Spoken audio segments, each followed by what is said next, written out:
आज के GS test series के लिए ये क्वेश्चन आपके लिए मैं लेके आया हूँ। कह रहा है कि पृथ्वी पर अधिकांश ऑक्सीजन उत्पादित होता है। आपको बताना है कि पृथ्वी पर ऑक्सीजन जो है ये किसके माध्यम से ज्यादातर उत्पादित होता है। पहला ऑप्शन है घास से, दूसरा है एल्गी से, तीसरा है वृक्षों से और चौथा है धान के खेत से। जल्दी से बताइए, आपके पास बिल्कुल समय नहीं है।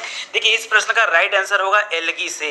अब आप कहोगे सर ये तो कभी हमने सुना नहीं। ठीक है दोस्तों, आपने नहीं सुना होगा, बट आपने नाम सुना होगा शैवाल का। सुना है कि नहीं? तो याद रखिए, शैवाल के द्वारा सबसे ज्यादा ऑक्सीजन उत्पादित किया जाता है और शैवाल का ही दूसरा नाम क्या है? एल्गी है। ठीक है, एल्गी याद रखिएगा, मोस्ट इंपॉर्टेंट है। एल्गी जो है पादप जगत का सबसे सरल जीव है जो प्रकाश संश्लेषण की क्रिया द्वारा भोजन का निर्माण करता है और सबसे ज्यादा ऑक्सीजन भी इसमें छोड़ता है, हमारे वायुमंडल में छोड़ता है। तो मोस्ट इंपॉर्टेंट है। और एक तरह से आप कह सकते हो कि पृथ्वी पर जो 90% ऑक्सीजन है उसकी आपूर्ति के लिए कौन जिम्मेदार है? तो एल्गी ही जिम्मेदार है। ठीक है, तो बहुत इंपॉर्टेंट क्वेश्चन है, इसको आप ध्यान रखिएगा। ठीक है, चलिए आगे बढ़ते हैं नेक्स्ट क्वेश्चन की तरफ। अगला क्वेश्चन कह रहा है कि निम्नलिखित में से कौन सा एक विटामिन ए का प्रचुरतम स्रोत है, यानी विटामिन ए सबसे ज्यादा कहां पर मिलेगा? दोस्तों, इस प्रश्न का उत्तर मैं आपको तब दूंगा, इस प्रश्न का उत्तर आपको तब मिलेगा सही में, जो आपको एक नंबर दिया जाना है जब आप हमारे दूसरे प्रश्न का उत्तर देंगे। यहां पर इसके साथ आपको एक प्रश्न और शामिल करना है कि विटामिन ए को रासायनिक नाम क्या है, विटामिन ए का रासायनिक नाम क्या है, ये प्रश्न भी आपको बताना है। ठीक है, तो जल्दी से चलिए दोनों प्रश्नों का उत्तर दीजिए। तो देखिए, यहाँ पर जो कह रहा है कि विटामिन ए का प्रचुरतम स्रोत कौन सा माना जाता है, तो याद रखिए आम। हालांकि पपीता जो है दोस्तों, पपीता में भी विटामिन ए पाया जाता है और आम में भी पाया जाता है, लेकिन जब दोनों में आप कंपेयर करेंगे तो आपको पता चलेगा कि आम में ज्यादा पाया जाता है और पपीता में कम पाया जाता है। सेब में भी विटामिन पाया जाता है, लेकिन सेब में उससे भी कम पाया जाता है। ठीक है, और अमरूद में भी विटामिन पाया जाता है, लेकिन एकदम नगड़े के बराबर पाया जाता है। तो यहाँ पे राइट आंसर हो जाएगा आम, चौथा वाला। और जो दूसरा प्रश्न मैंने आपसे किया कि विटामिन ए को क्या कहा जाता है, तो याद रखिए रेटिनॉल बोलते हैं। विटामिन ए को क्या बोलते हैं? रेटिनॉल। ठीक है, चलिए आगे बढ़ते हैं अगले क्वेश्चन की तरफ। कह रहा है पपीते में पीले रंग का कारण क्या है? जल्दी से बताइए, पपीते में पीले रंग का कारण है पपैन या लाइकोपिन या कैरिकाजेंथिन या कैरोटीन? तो बताना है, जल्दी से सोच के बताइए दोस्तों, पपीते में पीले रंग का कारण क्या है? तो याद रखिए, पपीते में पीले रंग का कारण है कैरिकाजेंथिन। क्या है? कैरिकाजेंथिन। मोस्ट इंपॉर्टेंट है, ये आपके लिए बिल्कुल नया प्रश्न है। और एक चीज और याद रखिएगा, पपैन, पपैन कहाँ पाया जाता है? इस प्रश्न का उत्तर देके बताइए। तो याद रखिए, जो पपीता का सूखा दूध होता है ना, उसमें पाया जाता है पपाइन। ठीक है, और लाइकोपिन की वजह से टमाटर लाल होता है, आप सभी को पता है, और कैरोटीन की वजह से दूध का सफेद होना। ठीक है, केसिन और कैरोटीन दोनों वहां पर होते हैं। तो याद रखिए, गाय के दूध में हल्का पीला रंग जो होता है वो कैरोटीन की वजह से होता है। ठीक है, और केसिन नामक प्रोटीन भी इसमें पाया जाता है, ये भी आप याद रखिए। करा भारतीय सब्जी शोध संस्थान कहां पर स्थित है? पुराना क्वेश्चन है, आपको पढ़ाया गया है, जल्दी से बताना है। चलिए, इस क्वेश्चन में आपको सही नंबर तब मिलेगा जब आप बताएंगे कि लखनऊ में कौन सा संस्थान स्थित है, मैसूर में कौन सा और बेंगलुरु में कौन सा है। ठीक है, या उसके आसपास में कौन सा, जो भी आपको याद आता हो। तो याद रखिए दोस्तों, भारतीय सब्जी शोध संस्थान जो है ये आपके बनारस में स्थित है। ठीक है, बाकी लखनऊ में औषधि अनुसंधान संस्थान है, विष अनुसंधान संस्थान है, बोटेनिकल अनुसंधान संस्थान है, गन्ना अनुसंधान संस्थान है। ठीक है, याद रखिए। ठीक है, बाकी चीनी कहाँ पर था? कानपुर में था। ठीक है, मैसूर में क्या है दोस्तों? तो मैसूर में है central food technology research institute. ठीक है, मैसूर में है। बाकी बेंगलुरु में तो साइंस वाला हो जाएगा, और कोयम्बटूर पास में दोस्तों वहां पर शुगर केन ब्रीडिंग इंस्टीट्यूट है। तो ये सब प्रश्न आप याद रखिए। अगला कह रहा है निम्नलिखित में से कौन सा एक सही सुमेलित नहीं है? ठीक है, एक तरफ दे रहा है फसल के नाम, दूसरी तरफ दे रहा है उसके रोग। ठीक है, चलिए जल्दी से बताइए कौन सा सुमेलित नहीं है। नहीं है जो वो बताना है आपको। पहला कह रहा है दोस्तों कि धान, धान में लगता है हरित बाल रोग। दोस्तों ये तो मैंने सुना नहीं, हरित बाल रोग। चलो आगे देखते हैं। कह रहा बाजरा में अरगट रोग लगता है, ये सही आपका। मटर में बुकनी यानी पाउडर मिल्ड्यू, मतलब पूरा मटर ही खराब हो जाता है। चना में उकठा लगता है, ये भी सही है। तो याद रखिए दोस्तों, यहाँ पर जो हरित बाल दे रहा है, हरित बाल दोस्तों ये बाजरा में लगने वाला रोग है। हरित बाल कहाँ पर लगता है? बाजरा में। इसके अलावा कंडुआ रोग भी कहाँ लगता है? कंडुआ मैंने बताया था, वो भी आपके बाजरा में लगता है। और अगर हम धान की बात करें तो धान में इसको बोलना चाहिए था झुलसा, झुलसा रोग लगता है धान में। ठीक है, झोंका लगता है, खैरा लगता है, ये सब कहाँ लगता है? धान में लगने वाले रोग हैं। तो पहला वाला ऑप्शन यहाँ पे क्या हो जाएगा, सही हो जाएगा, क्योंकि ये सही सुमेलित नहीं है। अगले क्वेश्चन में कह रहा है कि निम्नलिखित में से कौन सा एक सही सुमेलित नहीं है। फिर से क्वेश्चन आ गया, चलो कोई बात नहीं, करते हैं इसको। फूलों की खेती को फ्लोरिकल्चर, फूल से फ्लावर, फ्लावर से फ्लोरिकल्चर, सही है। फसलों की खेती को एग्रोनॉमी, तो एग्रीकल्चर एग्रोनॉमी, ठीक है, ये भी सही है। सब्जियों की खेती को हॉर्टिकल्चर, अच्छा, सब्जियों के खेती को ओलेरी कल्चर बोलते हैं, क्या बोलते हैं, ओलेरी कल्चर बोलते हैं, ठीक है। और फलों की खेती को पोमो कल्चर, तो ये भी सही है दोस्तों। तो याद रखिए बाकी सब तो सही है, मेरे हिसाब से जो गलत है वो है हार्टिकल्चर, ठीक है। यहाँ पर सब्जियों की खेती में क्या हो जाएगा, ओलेरी कल्चर होना चाहिए। आगे है फसलों में परडी, आज लगता है एग्रीकल्चर से कुछ ज्यादा क्वेश्चन है, ठीक है, कोई बात नहीं, अच्छी बात है, आपके लिए फायदा है। फसलों में परडी छिड़काव के लिए सबसे उपयुक्त उर्वरक किसको माना जाता है, ठीक है। किसने परडी छिड़का, मतलब पत्तों पर छिड़काव के लिए, तो याद रखिए सबसे उपयुक्त माना जाता है नाइट्रोजनी युवक को। और नाइट्रोजन किसमें ज्यादा होता है, तो आप याद रखिए यूरिया में सबसे ज्यादा नाइट्रोजन होता है। यहाँ पर इसमें 46% तक नाइट्रोजन पाया जाता है। और इसके अलावा यूरिया जो है ये जल में भी अधिक घुलनशील होती है, तो इसके वजह से क्या होता है कि हर महीने में ये पौधों के जड़ों तक पहुंच जाती है, जहां पर पौधे नाइट्रोजन ले पाते हैं, ठीक है। तो ये सब याद रखिए। तो परडी छिड़काव जो यूरिया के माध्यम से किया जाता है, लेकिन घोल बना करके, यूरिया का घोल रूप में, भाई घोल रहेगा तभी ना छिड़काव करेंगे, नहीं तो छिटेंगे कैसे। तो यहाँ पर यूरिया आपका सही उत्तर है। कह रहा है पौधों में फ्लोएम मुख्यतः उत्तरदायी होता है। जाइलम और फ्लोएम का नाम सुना होगा। तो जाइलम जल का संचरण करता है, ऊपर नीचे करता है, और फ्लोएम जो होता है ये आहार के लिए होता है। तो आप कह सकते हो कि आहार वहन के लिए कौन जिम्मेदार है, तो फ्लोएम जिम्मेदार होता है। आगे दे रहा है कि निम्नलिखित में से कौन सी फसल अपने पुष्प क्रम के संबंध में सही नहीं है। बड़ा टिपिकल क्वेश्चन आ गया भाई, गन्ना, गेहूं, ट्रिटिकल, धान, ठीक है, आपको बताना है कौन सा पुष्प क्रम। हाँ, अब इसको देखो कौन सा सही नहीं है ना, ठीक है, चलो करते हैं। तो गन्ना एरो, गेहूं स्पाइक, ट्रिटिकल अम्बेल। ट्रिटिकल दोस्तों, अब देखो इसके बारे में आपको पता होगा। ट्रिटिकल के बारे में अगर मैं बात करूं तो ट्रिटिकल जो होता है एक तरह की संकर प्रजाति है, मतलब मिक्स करके इसको जो है पैदा किया गया है। गेहूं की संकर प्रजाति मानी जाती है। और जो मुझे जहां तक जानकारी है, ठीक है, कि ट्रिटिकल अम्बेल जो दे रहा दोस्तों ये नहीं होना चाहिए, क्योंकि ये संकर प्रजाति है, तो इसमें अपने पुष्प क्रम में कुछ और होगा, ठीक है। एक बार आप इस क्वेश्चन को देखिएगा, ये क्वेश्चन थोड़ा सा मेरे लिए डाउट में है, ठीक है, थोड़ा सा कठिन क्वेश्चन है, इसको आप एक बार खुद से इसका उत्तर देख के भेजिएगा, ठीक है। चलिए अगले क्वेश्चन की तरफ चलते हैं। कह रहा भारत की निम्नलिखित मृदाओं में से कौन सी बेसाल्ट लावा के अपक्षय के कारण निर्मित हुई है। हाँ, ये अच्छा क्वेश्चन है, बताइए बेसाल्ट लावा के अपक्षय के कारण कौन सी मृदा होती है। अरे रेगुर मिट्टी होती है। रेगुर को अब नहीं नाम दिया काली मिट्टी, तो क्या करेंगे बताइए। काली मिट्टी, कपासी मिट्टी दे सकता था, अब नहीं नाम दिया, तो आप इसको बोलिए ना कि कौन सी मिट्टी है, रेगुर मिट्टी है। काली मिट्टी कहो, कपासी मिट्टी कहो, रेगुर मिट्टी कहो, चारनोजम कहो, बेसाल्टिक मिट्टी कहो, सब एक ही नाम है। तो यहाँ पर राइट आंसर क्या हो जाएगा, रेगुर मिट्टी, ठीक है। इसको याद रखिएगा, बहुत इंपॉर्टेंट क्वेश्चन है दोस्तों। और ये खास करके दक्षिण भारत में पाई जाती है, या आप दक्षिण भारत में तमिलनाडु बेल्ट हो गया, महाराष्ट्र हो गया, गुजरात हो गया, यहाँ पर मध्य प्रदेश वाले में भी पाई जाती है। चलिए आगे देखिए, कर रहा है राष्ट्रीय जैविक खेती केंद्र। राष्ट्रीय जैविक खेती केंद्र ये कहाँ पर स्थित है। कर रहा है हैदराबाद, चेन्नई, नई दिल्ली या गाजियाबाद। तो राइट आंसर हो जाएगा गाजियाबाद, ठीक है। ये वन लाइनर क्वेश्चन है, एकदम आपको इसमें याद ही होना चाहिए, ठीक है, इसको याद रखिएगा। राष्ट्रीय जैविक खेती केंद्र है हमारे गाजियाबाद उत्तर प्रदेश में, और इसके अलावा इसके 6 रीजनल कार्यालय भी बनाए गए हैं, ठीक है। और उसमें से एक तो आपका बेंगलोर में है और नागपुर में है, और इसके अलावा 4 डाउट में हूं मैं, ठीक है, तो कुल 6 हैं, इसको आप ध्यान रखिएगा।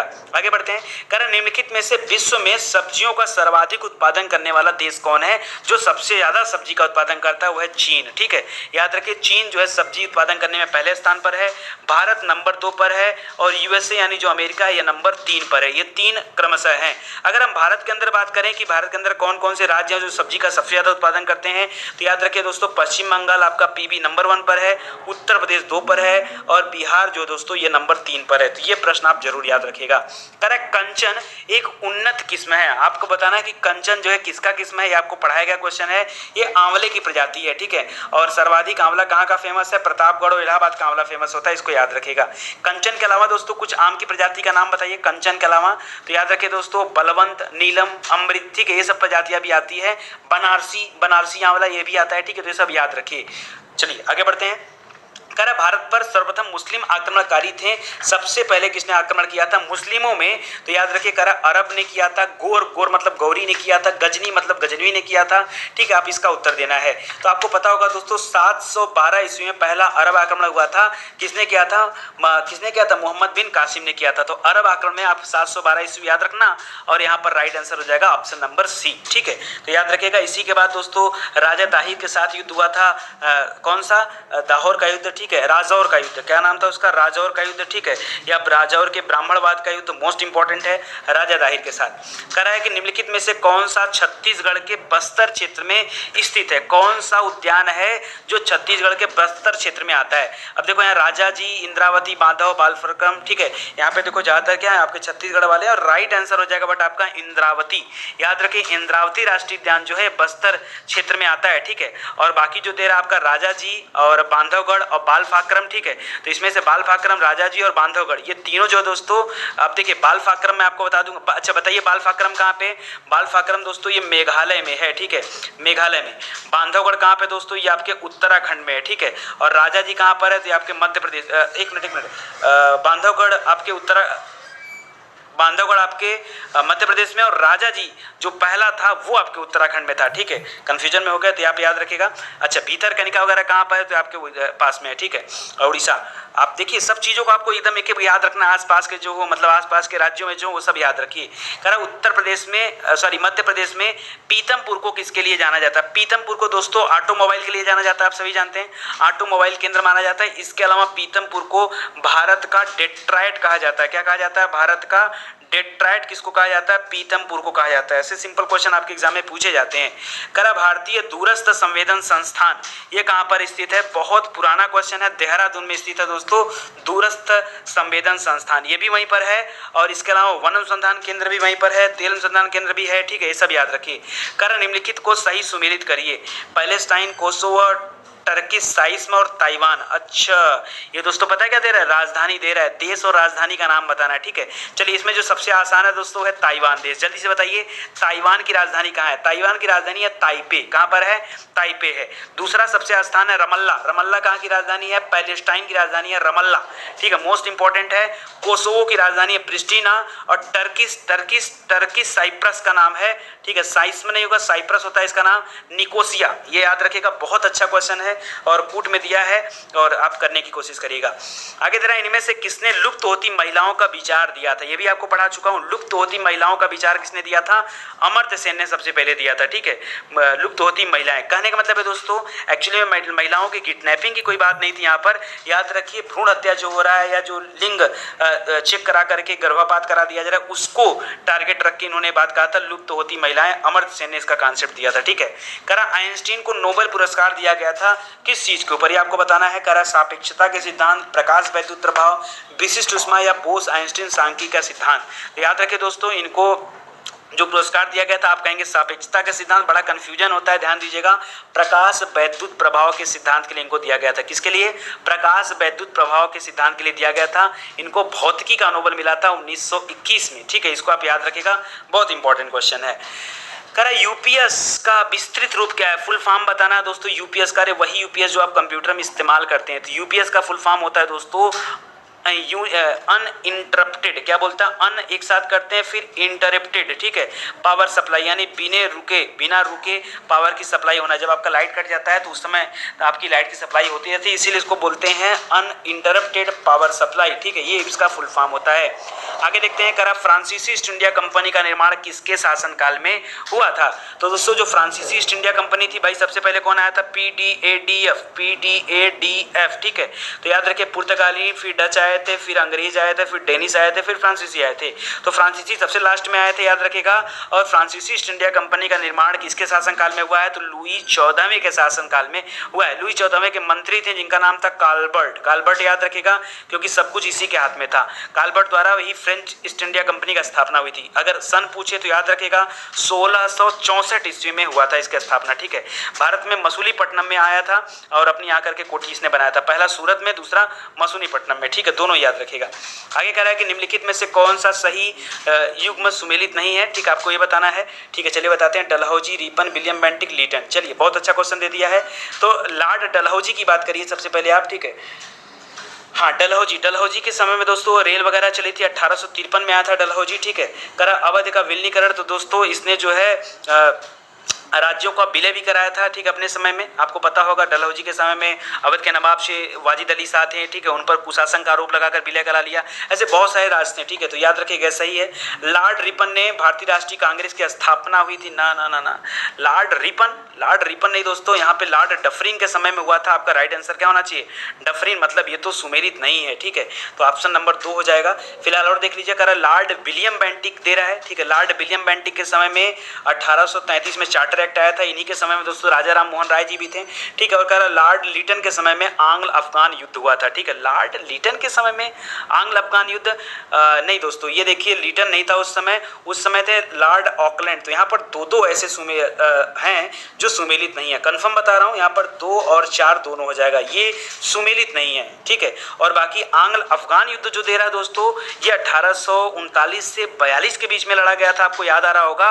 और उसमें ऑकलैंड था, गवर्नर जनरल कौन था? ऑकलैंड था, ठीक है। ऑकलैंड मोस्ट इंपॉर्टेंट है, ध्यान दीजिएगा। इस तरह के क्वेश्चन जब एग्जाम में आते हैं, आप में से बहुत लोग गलती करते हैं, ठीक है। चलिए आगे बढ़ते हैं। नेक्स्ट क्वेश्चन दे रहा दोस्तों, इत्मीनान से पढ़िए, सब सही होगा। करा महाराष्ट्र में विधवा पुनर्विवाह हेतु अभियान का नेतृत्व किया था। आपको बताना है कि किसने नेतृत्व किया था महाराष्ट्र में। ओहो, गजब का नाम दे दिया। अब देखो, विधवा पुनर्विवाह के लिए अक्सर जो नाम जाना जाता है, ईश्वरचंद विद्यासागर जी का नाम नहीं दे रहा है। इसके अलावा दोस्तों DK कर्वे का नाम जाना जाता है, उनका भी नाम नहीं दे रहा है। इसके अलावा विष्णु परशुराम पंडित, ये आपका सही आंसर हो सकता है, क्योंकि इनका भी साथ था। PM मालाबारी, वो तो है नहीं, ठीक है, मालाबारी जी यहाँ पे नहीं होगा सही उत्तर, ठीक है। और गोपाल हरि देशमुख लोकहितवादी, ये भी नहीं है, ये तो समाज सुधारक थे। दादा भाई नौरोजी से दूर दूर का रास्ता नहीं है। तो याद रखें, यहाँ पर राइट आंसर हो जाएगा दोस्तों, क्या हो जाएगा? पंडित विष्णु परशुराम, ये आपका सही उत्तर हो जाएगा। इन्होंने विधवा पुनर्विवाह के लिए अभियान चलाया था, पढ़ाया हूँ आपको, अगर आप जाकर के देखेंगे सामाजिक सुधार आंदोलन, तो आपको मिल जाएगा, ठीक है। निम्नलिखित पर विचार करना है और जो सही है आपको बताना है। करा कि आर्य समाज की स्थापना 1857 में हुई थी, नहीं दोस्तों, गलत है। 1857 में इसकी स्थापना नहीं हुई थी, 1875 में हुई थी। क्यों? 1875 में हुई थी, 57 में क्रांति हुआ था, 75 में आर्य समाज की स्थापना। क्या मैं लिख रहा हूँ, ठीक है। चलिए, तो 75 हो जाएगा, तो पहला वाला तो गलत हो गया। करा अल हिलाल को मौलाना अबुल कलाम आज़ाद ने प्रकाशित किया था, ये सही है दोस्तों, अल हिलाल वाला, ठीक है। चलिए, अच्छा, ये भी ठीक है।